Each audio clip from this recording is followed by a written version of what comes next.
Hello yours, இன்றைய காணொளியில் சமுத்திரம் சிறுகதைகள் பற்றி பார்ப்போம். அவருடைய சிறப்புகளை பற்றி பார்ப்போம்.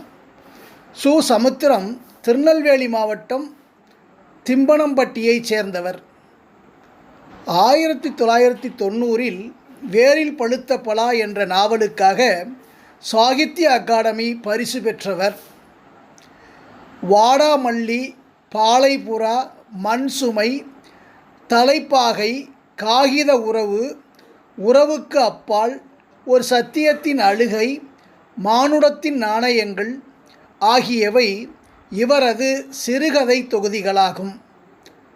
தாய்மைக்கு வறட்சி இல்லை, அங்கே கல்யாணம், இங்கே கலாட்டா, இது அவருடைய முதல் சிறுகதை. அங்கே கல்யாணம், இங்கே கலாட்டா அப்படிங்கிறது அவருடைய முதல் சிறுகதை.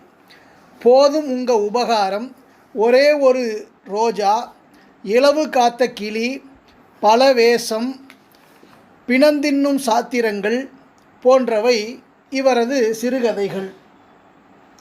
மேலும் இவர் சோற்றுப்பட்டாளம், ஊருக்கு ஒரு புரட்சி, வளர்ப்பு மகன், ஒரு கோட்டுக்கு வெளியே, மணிமேகலை போன்ற நாவல்களையும் எழுதியிருக்கிறாரு.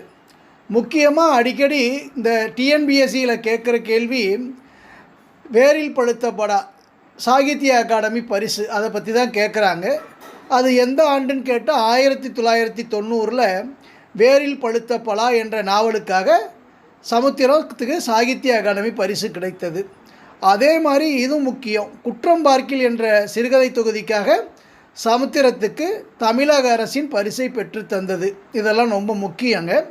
இது குரூப் 4 சிலபஸில் பகுதி ஈல சிறுகதை தொகுதிகள் அப்படின்னே கொடுத்துருக்காங்க. அதாவது தமிழ் அறிஞர்களும் தமிழ் தொண்டும் அப்படிங்கிற தலைப்பில் பகுதி ஈல 6வது சப்டைட்டிலில் தமிழில் சிறுகதைகள் தலைப்பு ஆசிரியர் பொருத்துதல் கொடுத்துருக்குறாங்க.